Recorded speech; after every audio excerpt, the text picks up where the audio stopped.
함께 예배하는 우리 집, 믿음으로 세우는 가정. 안녕하세요. 여러분과 함께 말씀을 나눌 김호석 목사입니다. 벌써 3월달이 중간을 넘어가고 있는데 혹시 학교에서 새 학기를 맞이한 분들 잘 적응하고 계신가요? 오늘 이 가정 예배를 통해서 사랑하는 가족끼리 삶과 믿음을 깊이 나누는 시간 되기를 바랍니다. 그럼 먼저 대표 기도를 하겠습니다. 오늘은 가족 중에서 가운데 앉은 분이 기도할까요? 화면을 참고하셔서 기도하시면 되겠습니다.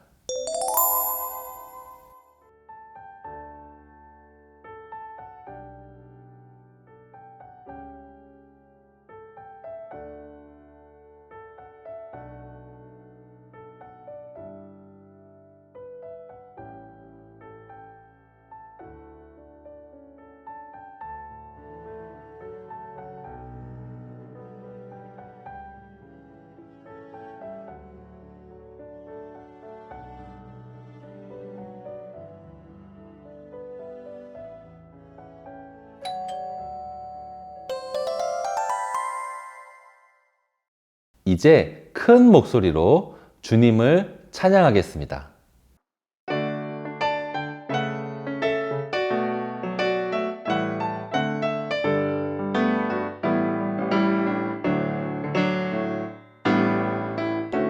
하나님의 사랑이 당신의 삶 가운데 가득하기를 축복합니다. 하나님의 은혜가 우리 가운데 가득하길 기도합니다. 하나님의 사랑이 당신의 삶 가운데 가득하기를 축복합니다. 하나님의 은혜가 우리 가운데 가득하길 기도합니다.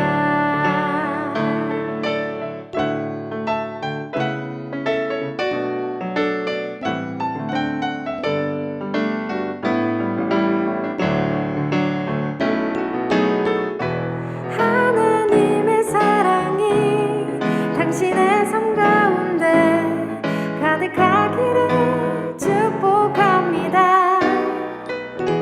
하나님의 은혜가 우리 가운데 가득하길 기도합니다. 하나님의 사랑이 당신의 삶 가운데 가득하기를 축복합니다. 하나님의 은혜가 우리 가운데 가득하길 기도합니다. 가득하길 기도합니다. 가득하길 기도합니다.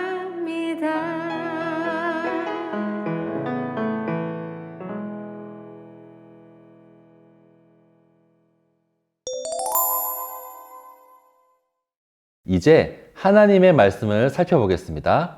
누가복음 19장 1절부터 10절 말씀입니다. 가족 중에 가장 어린 사람이 대표로 봉독하겠습니다.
사랑하는 서문가족 여러분, 이 말씀은 우리가 잘 아는 말씀이죠. 삭개오가 나오는 말씀이에요. 예수님은 어느 날 여리고라는 지역을 지나가셨어요. 그런데 그곳에 있던 키 작은 삭개오라는 사람이 예수님을 보기 위해서 뽕나무 위로 올라갔죠. 그러자 예수님께서 그 삭개오를 보시고 이렇게 말씀하셨습니다. 5절을 같이 한번 볼까요? 삭개오야 속히 내려오라. 내가 오늘 내 집에 유하여야 하겠다. 그 말씀을 들었던 삭개오가 바로 나무에서 내려와서 예수님 일행을 집으로 모시고 이렇게 말했다는 것이에요. 저의 재산의 반을 가난한 사람들에게 나눠주겠습니다. 그리고 제가 남의 것을 속여서 얻은 것이 있다면 4배로 갚겠습니다. 그러자 예수님께서는 구원이 이 집에 이르렀다고 말씀을 해주셨죠. 여러분, 이 이야기 자체는 쉽지만 우리가 배경을 조금 더 자세히 알 때 이 내용이 더 잘 와닿을 수 있어요. 우선 삭개오가 어떤 사람인가요? 2절에 보니까 삭개오는 세리장이에요. 여러분, 이 당시는 로마 시대죠. 로마는 거대한 제국을 관리하기 위해서 많은 돈이 필요했어요.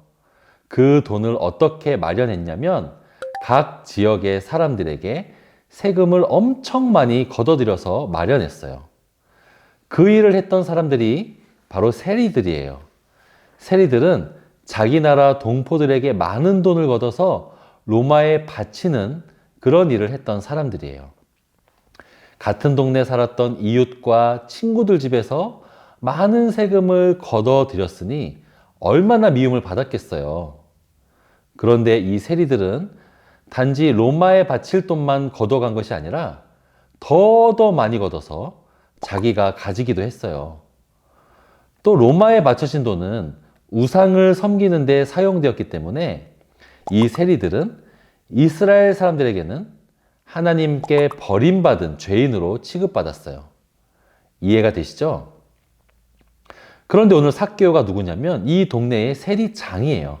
그냥 세리가 아니라 그 세리 중에서도 우두머리였다는 것이죠. 그러니 얼마나 사람들의 미움을 받았겠어요. 모든 사람들이 삭개오 저 사람은 구원을 못 받을 거야 라고 생각할 만한 그런 사람이었죠. 그러던 중 예수님이 이 삭개오가 관리하던 그 여리고를 지나가신 거예요. 그런데 삭개오의 행동을 잘 이해해야 해요. 삭개오가 나무 위로 올라간 것이죠. 이게 뭘 의미할까요? 그냥 예수님이 요즘에 아이돌처럼 스타기 때문에 구경하고 싶어서 그랬을까요? 그런 건 아니에요. 삭개오가 어린 아이도 아니고 세리장이라는 높은 사람이기 때문에 고작 그런 이유로 자기 체면을 버릴 만한 행동은 하지 않았을 거예요. 삭개오는 실제 생활에서는 세리장으로 살고 있지만 마음속에는 큰 죄책감과 무거운 마음이 있었어요. 내가 정말 하나님께 버림받은 사람일까? 나도 한때는 믿음이 좋았던 적이 있었는데 이제는 다시 옛날에 그 순수했던 때로 돌아갈 수는 없을까? 이런 생각에 마음이 짓눌려 있는 상태였을 거예요. 그러다가 예수님이 지나가시니까 그 마음에 불이 붙어서 나무 위로 올라간 것이죠. 그런데 더 놀라운 것은 예수님이 삭개오의 이름을 불러주셨다는 것이에요. 삭개오의 이름을 알려준 적도 없는데 먼저 삭개오의 이름을 아시고 불러주셨어요. 그러자 삭개오의 굳은 마음은 순식간에 녹아내린 거죠. 예수님께서 삭개오의 집에 머물겠다고 하신 것은 그 사람의 친구가 되겠다는 뜻인데 여러분들도 아무 집에서나 잠을 자진 않잖아요. 가족이 아니면 정말 가까운 사람끼리나 서로 집에 드나드는 것과 같죠. 지금 삭개오는 하나님께 버림받은 게 아니라 하나님의 아들 예수님이 친구가 되자고 다가오신 것이에요. 이 순간 삭개오의 무거웠던 마음은 깃털처럼 가벼워졌어요. 나도 하나님의 자녀구나. 나도 구원을 받을 수 있구나. 그제서야 삭개오는 자기의 삶을 돌이키고 자기의 재산을 하나님의 뜻대로 사용하기로 결단을 하죠. 여러분, 삭개오의 마음이 공감이 가시나요? 삭개오는 겉으로는 잘 먹고 잘 살고 있었지만 그동안 사실 그 마음속은 너무나 무겁고 힘든 날들을 지나왔던 것이에요. 돈이 자기에게 행복을 주지 않는다는 것을 뼈저리게 깨닫고 있었지만 자기의 삶을 바꿀 계기나 기회가 없어서 살아온 대로 살아가고 있었던 것이죠. 그런데 예수님께서 그런 삭개오를 찾아와 주시고 구원해 주시니 삭개오에게는 이제 더 이상 돈이 중요하지 않게 된 거예요. 이제 삭개오는 하나님의 뜻대로 사는 예수님의 제자가 된 것이죠. 저는 이 이야기를 통해서 세 가지를 나누려고 해요. 첫 번째, 우리의 행복은 돈으로 오는 것이 아니에요. 두 번째, 우리가 아무 자격이 없을 때 예수님은 먼저 우리를 찾아와 주세요. 삭개오가 여전히 죄인일 때 아직 자기 재산을 가난한 사람들에게 나눠주기도 전에 먼저 예수님이 찾아오셨잖아요. 우리도 마찬가지예요. 우리가 예수님을 알고 구원받은 것은 우리가 뭘 잘해서나 우리가 다른 사람들보다 더 착해서가 아니에요. 세 번째, 예수님을 만난 사람은 하나님의 뜻대로 살아가려고 노력하게 돼요. 여러분, 순서가 중요해요. 예수님을 먼저 만나고 믿음을 가진 사람은 그 후에 자기 삶이 바뀌어 가게 돼요. 그 변화가 갑자기 오는 사람도 있고 서서히 올 수도 있죠. 그러나 하나님의 뜻대로 살고 싶다라는 마음이 우리에게 생기게 돼요. 사랑하는 섬가정 여러분, 여러분은 어떤가요? 이제 이런 내용을 바탕으로 은혜를 나눌 건데요. 먼저 삭개오는 예수님을 만나기 전과 예수님을 만난 후에 어떤 마음이었을지를 한번 나누어 봅시다. 이어서 우리도 삭개오와 같은 경험이 있었는지를 나누어 봅시다.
여러분 서로의 생각은 잘 나누셨나요?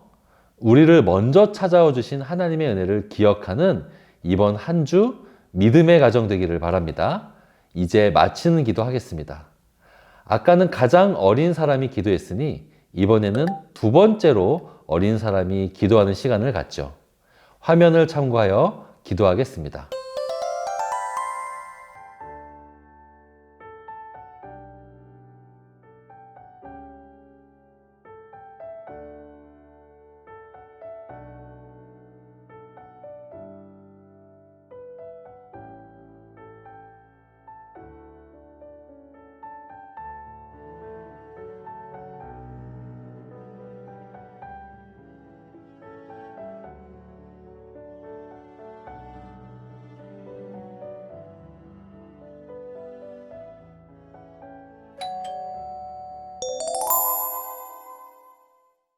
자, 그럼 이제 예수님께서 가르쳐 주신 기도를 온 가족이 함께 하면서 가정 예배를 마치겠습니다.